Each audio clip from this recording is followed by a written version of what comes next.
You're listening to the Loyalty Minute, the show that helps you build better customer loyalty and more valuable user engagement. With your host, Rob Gallo. Welcome, loyal listeners, to another episode of the Loyalty Minute. I'm your host, Rob Gallo, and today I'm eager and excited to chat with Kim Freer. Kim is the CMO for Yoshinoya Japanese Kitchen. She was hired to up the brand's digital game in 2020. She quickly went to work and fast-tracked the development of their digital ecosystem, including its loyalty program, Yoshinoya Rewards, and partnerships with third parties to delivery providers. Welcome to the show, Kim. Thanks for joining me. Hi, Rob. Thanks for the introduction. It's great to be here. Good. I know we had some trouble getting things nailed down with COVID and everything like that, but we're finally getting the interview done. So for those listeners out there who don't know who you are, perhaps you could share a little bit about your background and how you got to where you're at today. Sure. So in terms of myself, I've got a background in both agency work, working with dealer distributor networks like Volkswagen and those folks, but have spent the last better part of 15 years of my career working with restaurants, specifically working with Subway and in terms of local store marketing on the western side of the U.S. With 2,800 stores here out on the West Coast. Most recently, after that, as the VP of Brand Marketing for Blaze Pizza, fast casual pizza concept that's quickly growing across the U.S. and beyond in 6 countries now. And then now moving my talents over to Yoshinoya Japanese Kitchen. And so it's been a fun ride. Love restaurants. There's never a dull moment, to say the least. And now at Yoshinoya Japanese Kitchen, you know, we're known as a modern twist on a traditional rice bowl, and proudly operate 106 locations here in the U.S., even continuing to open restaurants during COVID. Our team prepares each meal to order, providing fresh, flavorful food at a great value. And from classic options like original beef to inventive ones like sweet chili shrimp, our menu offers a variety of choices for guests to choose from in terms of building their own bowl. So as you mentioned, I started this role in the midst of the pandemic, and 4 days later here in LA, we were shelter in place. And so for me, the playbook was kind of out the window, right? With that, my primary focus has been guest speed of service, safety, and convenience. And with those goals in mind, our team really fast-tracked the building of our digital channels and providing contactless delivery options and tamper-evident packaging. And with that, too, as you mentioned, was the building of Yoshinoya Rewards and our loyalty program, and making sure that we had a very seamless, frictionless experience available to our guests to order in a couple taps and have the food delivered straight to them, while also partnering with those third-party providers like the DoorDash, Uber Eats, Postmates of the world to provide maximum accessibility. So we're available on any food court, digital food court option that the guests might be more used to working with already, and be available there so they can still get their favorite bowl. So it was really fast tracking all of those initiatives and making sure that we had the framework set, while also doing our part in other avenues like providing community support to feed frontline workers at places like hospitals and COVID testing sites, etc. So it's certainly been an interesting, 5-6 months in terms of new job amidst a pandemic, but jumping in with both feet, and excited to be here today to talk loyalty. Awesome. So when you say you started the digital aspect of it, was there anything before you came aboard?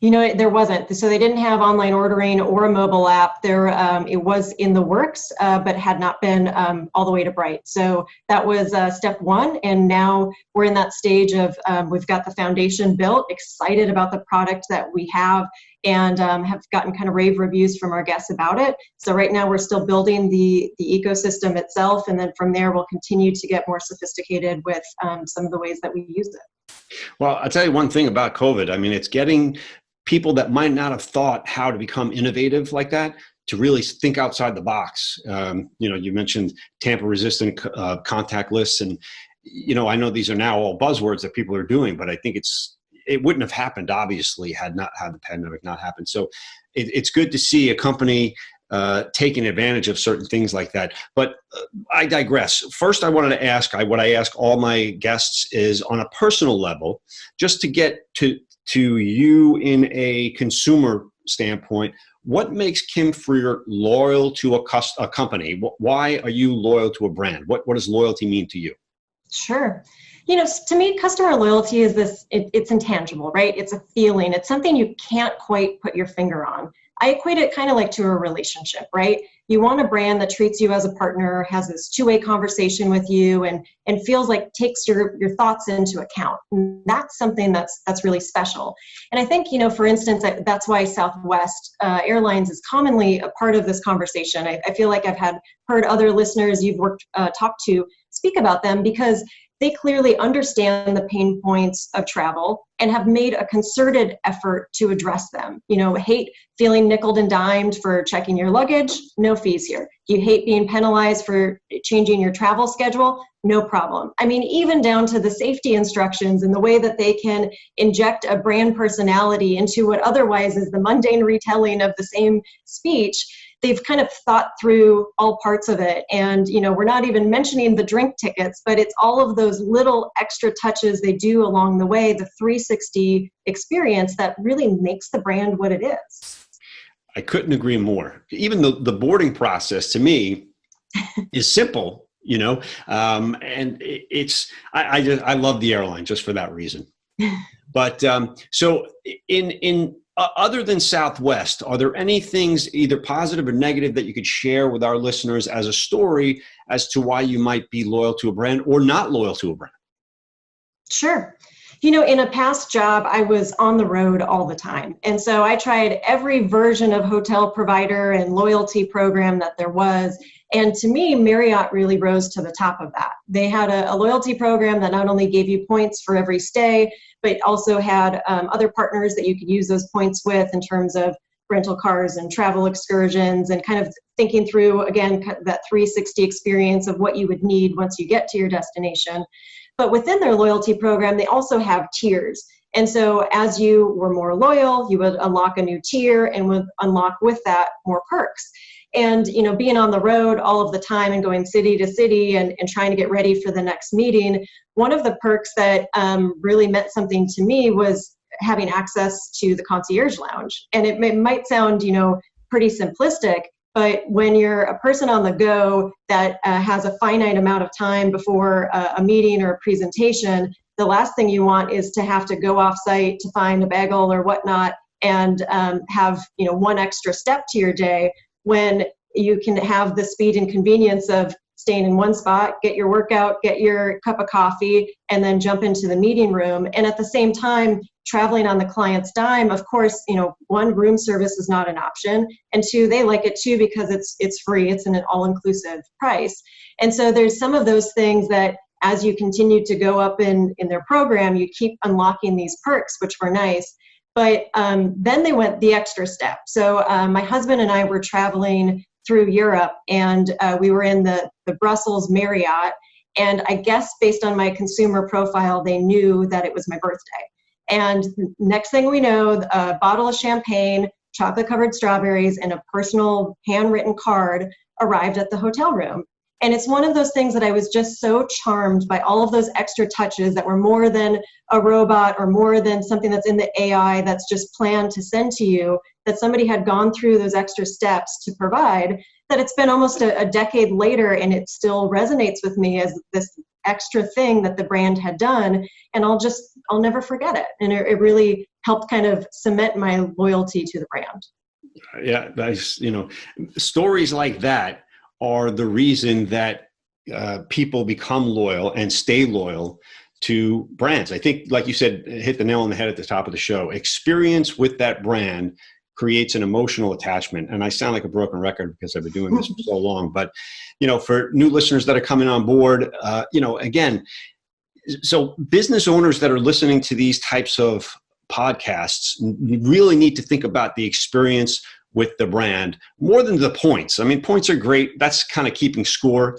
But exactly like you said, going above and beyond is what people will always remember. And it works the other way too, on the bad side. If something goes wrong and you don't rectify it, people are going to remember that. And obviously, they're going to spread that bad news more likely than the good news. Well, and I've got an example on the other side too. I won't name names, but there was a department store that I was very loyal to, and they had an after Christmas sale, and I picked up a great deal on some shoes. And it just happened that they arrived, they didn't fit, and I needed to take them back. So you have the option just to return them to the local store. So I did so, and a couple weeks later, I realized that the charge was still on my credit card. So I called customer service, and the amount of time and energy to go through in dealing with customer service was very painful. And they actually told me that since the shoes were not shown in their inventory anywhere, that they had no record of them, that the best thing for me to do was to go back to the department store and find them. Like, can you imagine in a normal day, a shoe department store, a shoe department within a department store looks like a tornado. Yeah. And so now it's been weeks later, and I, as a typical guest, I'm supposed to go back and find the shoes. It was such a strange thing to tell you. And so it was very painful, but I got my money back. But after that experience and what I felt like was a very poorly done exchange, I won't be back. And thinking back about what happened, it felt like such a fixable situation. I was already a loyal guest. If problems happen, I get it. And if I would have called and they would have refunded the money right then and there, I wouldn't even remember that it happened. But it reminded me that every time that you have a touch point with a brand, it gives the brand the chance to either kind of confirm that affinity or make you question it. And even though I had been there time and time and time again, it was kind of the straw, right? Like the straw broke, and now I need a break. We're on a break, and I am not ready to go back. And for us, I mentioned we launched our app. We've largely got rave reviews from our guests, 3,500 reviews and growing, a 4.8 star rating on the app store.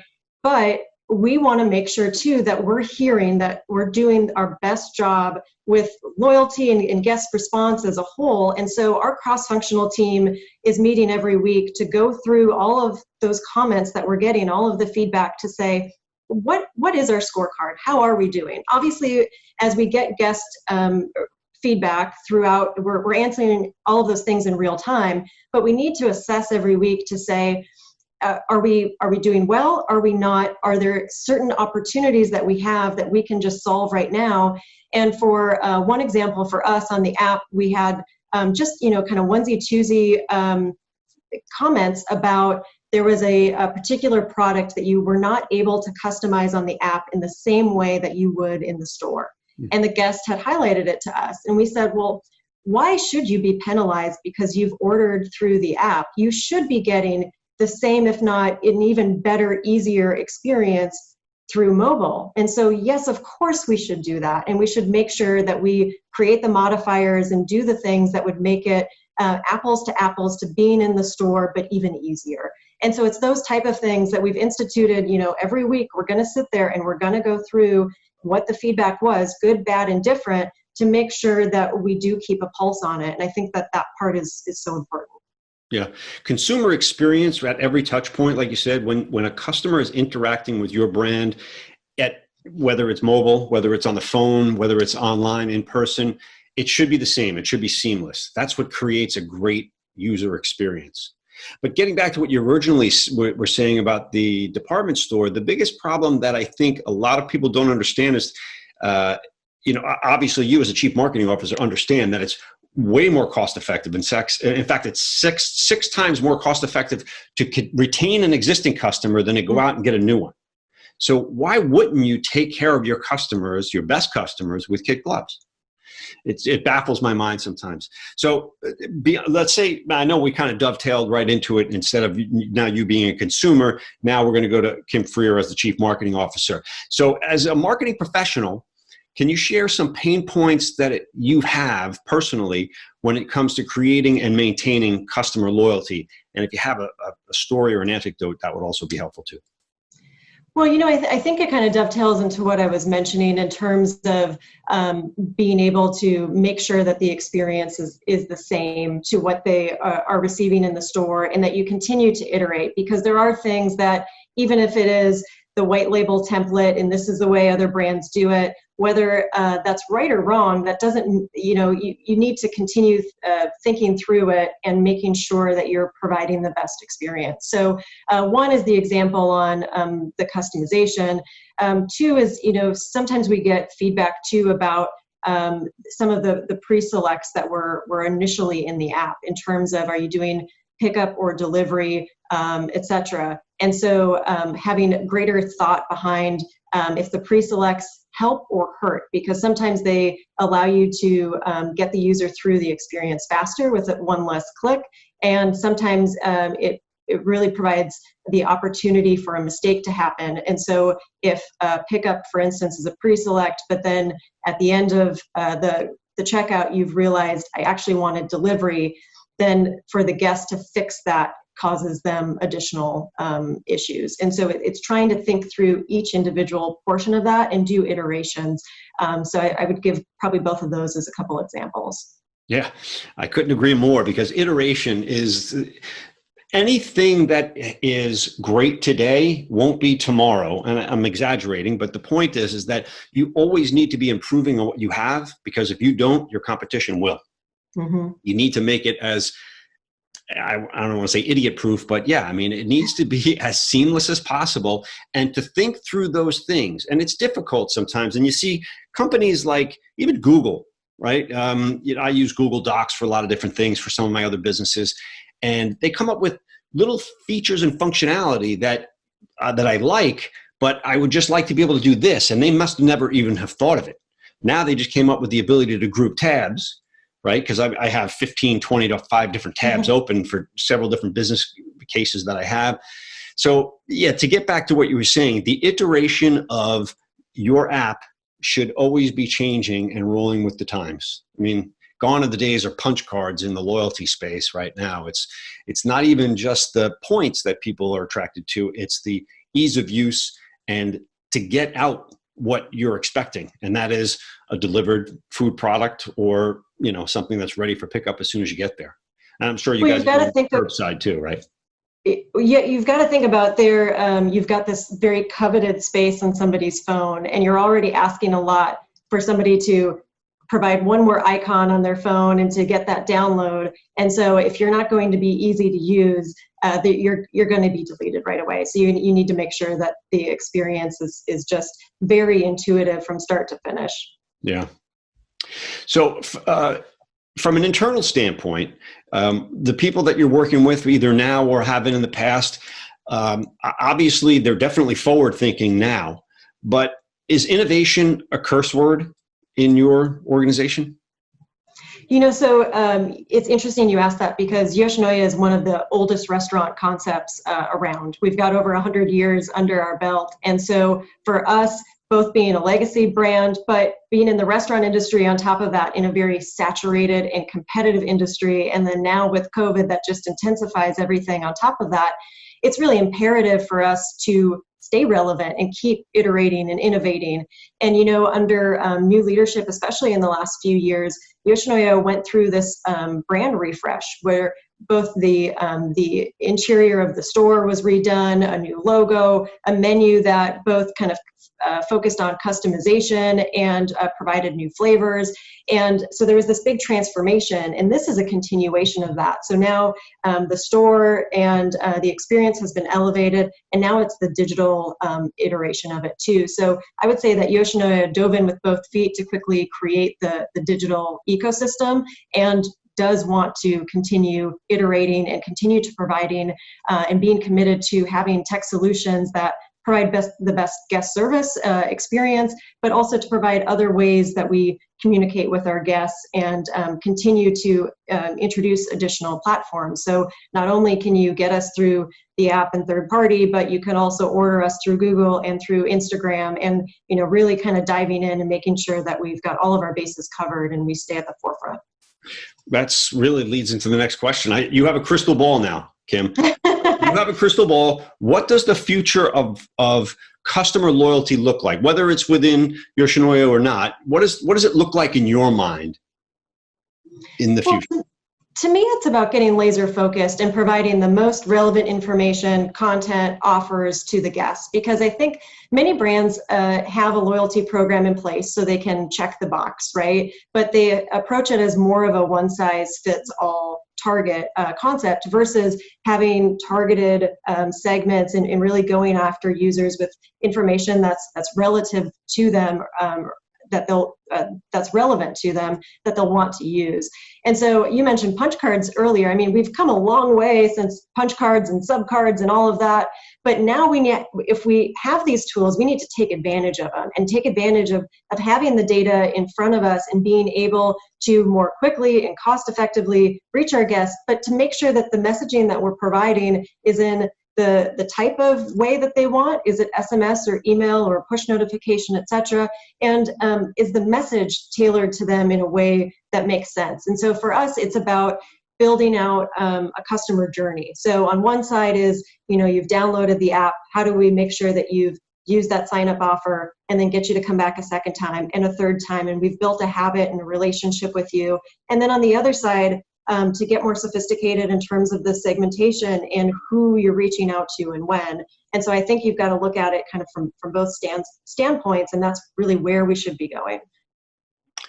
Yeah, I mean, I think it's amazing the way technology has rolled out in the last 3 or 4 years. It's just getting crazy. I know a lot of people are doing things now with blockchain, which I know there's a loyalty company that's actually using blockchain, which is, again, it's a little too far out there for me at the moment, but I get it, but it's a little crazy. So what sort of actionable advice could you share with our listeners today, Kim, that they can implement within their small to medium-sized business to leverage these types of things from a technological standpoint and just getting started? For me, I would say, it's about one, listening. Your guests, after you've got it in place, one, get it in place because, COVID aside, it's clear that that's the transformation that the restaurant space is taking. You're going to see smaller dining rooms. You're going to see a bigger focus on curbside, on contactless delivery, et cetera. You're going to have more of those digital orders. So you want to be in the space to be able to compete and to provide the solutions that your guests want. And then on the second step, once you're in place and in general, and to be successful in the restaurant industry, listen. Often your guests are telling you what's important to them, and never before have we been able to gather so much information from our guests. They're telling us not only on review sites and social media, but now through emails and DMs and all of the other ways that they were traditionally reaching out with phone calls, etc. So we've got all of this data, and often the best thing that you can get, right? The guests are the ones that are the lifeblood of the business, and so you want to make sure that their voices are heard and you're doing something with that. And in terms of being able to iterate on your technology or what else would be most amenable to them. Well, Kim, I know we could talk loyalty all day and marketing and stuff like that, but first I want to thank you for rescheduling as many times as I needed to. It was just nutty as things were going on. But if listeners want to get a hold of you, what's the best way they can do that?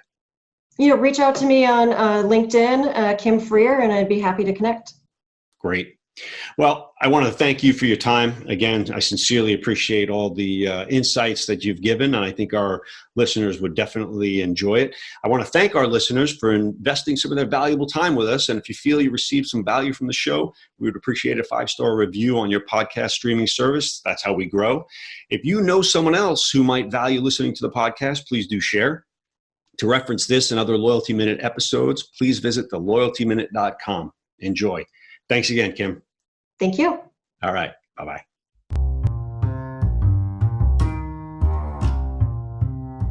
Thanks for listening. Be sure to tune in tomorrow for your next edition of the Loyalty Minute.